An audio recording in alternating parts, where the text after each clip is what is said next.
kita mau review film horor terbaru yang baru aja tayang di Netflix. Yes. Judulnya adalah Texas Chainsaw Massacre. Ini merupakan film sequel dari film yang berjudul sama, tapi 50 tahun lalu film pertamanya. Wow. Sangat lama ya, pasti kalian familiar lah sama franchise ini ya. Ini tuh sama kayak Halloween.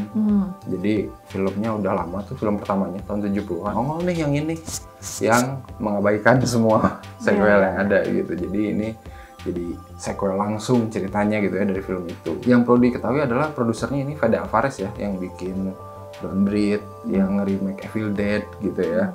Walaupun sutradaranya bukan dia gitu, dia bisa nge-remake film-film horor klasik jadi lebih gila lagi gitu. Iya. Kalau ini kan walaupun bukan remake tapi unsur film pertamanya itu ada lah gitu ya. Kalau dulu kan kelompok anak muda yang dibantai.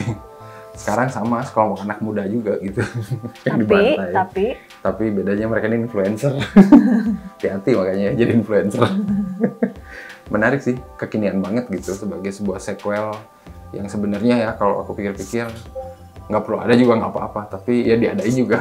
Iya, seru-seruan. Tapi seru-seru aja. Iya benar. Kayaknya aku lupa deh kapan terakhir aku nonton film sekumpulan remaja yang di Bantai. Iya. House of Wax. Ya Allah, tapi asli loh. Aku lihat film ini pas pertama mulai ngingetin aku sama House of Wax. Iya Ya kan, kota mati, terus adik kakak, Iya, terus ke bengkel, terus orang rese yang naik mobil itu kan rese kan, Iya, di House of Wax juga rese gitu. Terus jadi kayak agak iya gitu, inget-inget itu.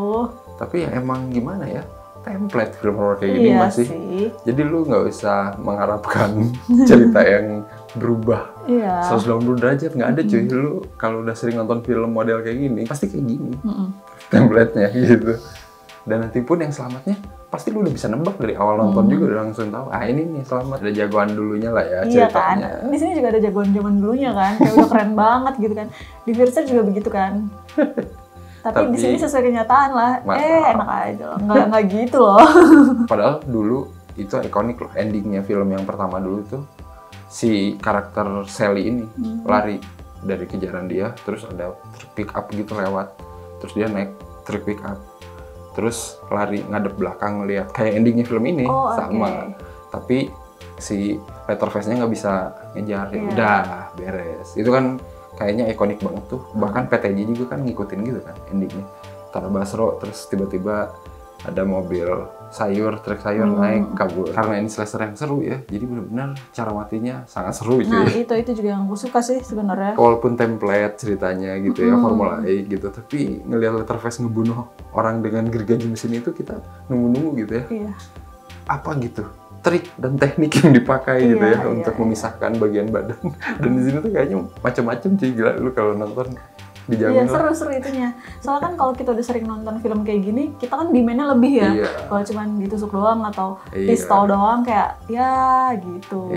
Ternyata ini wow, keren juga sih. Chainsaw-nya itu benar-benar dimanfaatkan banget ya, sesuai judul gitu, Texas Chainsaw Massacre. Jadi benar-benar itu senjata andalan yang banyak banget dipakai di sini gitu ya, untuk memotong bagian tubuh. Dan ya hati-hati aja lah lu kalau nggak suka film-film mutilasi.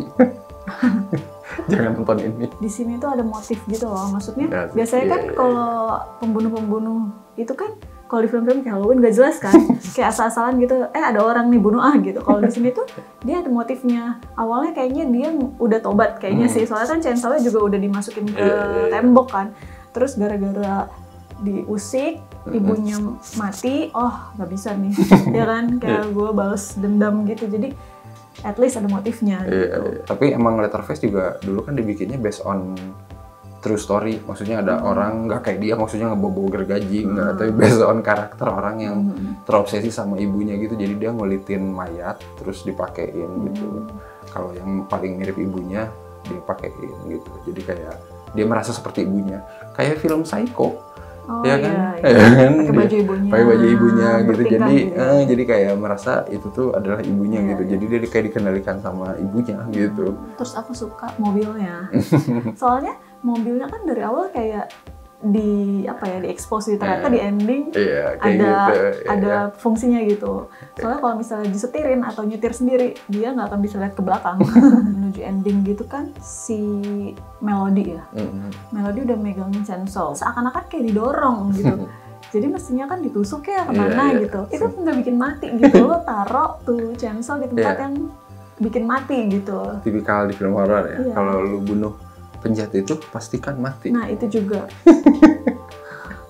Sebel banget. Itu pasti terjadi sih akhirnya gitu. Sih? Udah berkali-kali gitu kan. Tapi itu juga jadi pertanyaan aku sih. Terus film Texas Chainsaw Massacre ini mau dibawa kemana ya gitu kan. Jadi secara nggak langsung ya udah masih hidup gitu kan. Jadi terus ntar ngapain lagi? Nah mungkin itu ada lanjutannya ya kan, selalu gitu. Soalnya juga kan si Sally ya bilang, kamu jangan lari. Iya. Kamu pasti akan dikejar, dia kan udah ngomong gitu. Iya sih. Nah mungkin akan dikejar tahun depan. Jalan gitu ya. Balik lagi makanya itu mungkin bisa jadi aja sequel yang sebenarnya ya diadadain, nggak ada gunanya gitu karena ya nggak menambah apa-apa sih gitu ya. Durasinya aja pendek, 80 menit ya. Iya. Kalau panjangin kayaknya bingung tuh, pembunuhnya gimana lagi ya. 80 menit udah sama cerita itu ya. Iya bener. Tapi maksudnya ya beruntungnya film ini ya diselamatkan sama adegan-adegan brutal itu gitu yang kreatif anjir. Yang jadi memorable apa nih? Ada nggak? Yang itulah, yang tukang bengkel itu. Itu sih the best sih ngagetin, sumpah. Nggak ada akhlak emang. Bagus sih itu, maksudnya di sini dia mainin visual efeknya oke juga ya. Jadi kayak anjir lu ngetok kaki orang gitu ya sampai mundur ke belakang itu tuh gimana coba cara. Itu ngeri sih sumpah ya. Dan habis itu tuh belum selesai cuy. Iya. Masih disikat lagi tuh ya. Kayak dia yang paling heboh deh. Dia yang paling heboh matinya. Dia yang paling tragis kayaknya sih kalau dibanding yang lain masih ingat aku. Iya. Itu anjir gila lah. Kepala sampai nggak ada anjir, nggak ada sisanya, diketok-ketok. Kayak lagi bikin bangunan. Di ambulans sih aku suka sih. Iya. Waktu di ambulans pertama kali dia mulai bertingkah itu anjir itu aja udah bikin aku teriak-teriak. Sama yang di bus, itu juga asik sih. Wah, seru itu. Bener-bener masakre ya.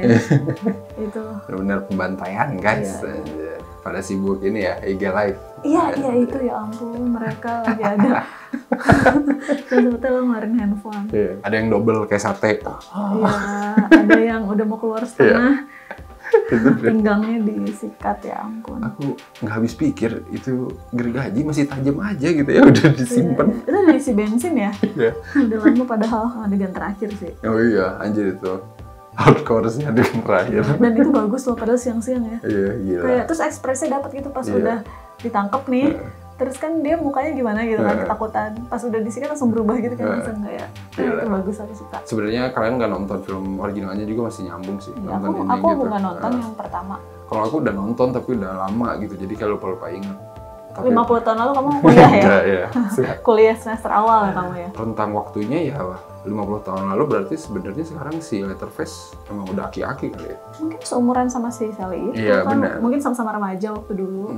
Tapi waktu dulu juga ya emang udah agak dewasa, tapi kita nggak pernah tahu lah gitu sih umur sebenarnya ya. Bodo amat, yang penting dia masih hidup. At least kita tahu loh wajah aslinya. Ya kan kalau walaupun Halloween hanya samar-samar. Kalau Halloween kita nggak tahu. Halloween mah dibilangin tuh titisan iblis. Ya udah, kalau kita kasih skor berapa nih untuk Texas Chainsaw Massacre? Aku kasih 7,5 penutup botol per 10. Aku 8 aja lah ya, karena adegan-adegan brutalnya iya sih. seru anjir, dan bikin lu menebak-nebak anjir ini mau digimana lagi ya. Ini film buat nobar, seru ini. Oh iya, nobar bener-bener. Pasti rame-rame teriak, ya siapa yang mati ya? Bego semua juga pasti mati. Gak usah giliran. Iya, gak usah nebak-nebak itunya ya. Tapi ya udahlah, nonton aja di sana. Dan kalau udah nonton, menurut kalian gimana? Karakter mana yang paling bikin tutup mata? Iya, yang matinya. Iya. Karakter mana yang matinya bikin paling tutup mata? Boleh. Silakan langsung aja komen di bawah. Dan seperti biasa jangan lupa apa aja? Jangan lupa like, comment, subscribe, follow Instagram dan Twitter Sinakrip. Beli kaosnya Sinakrip juga jangan lupa. Dan ya udah, sampai ketemu lagi di episode selanjutnya. Bye bye.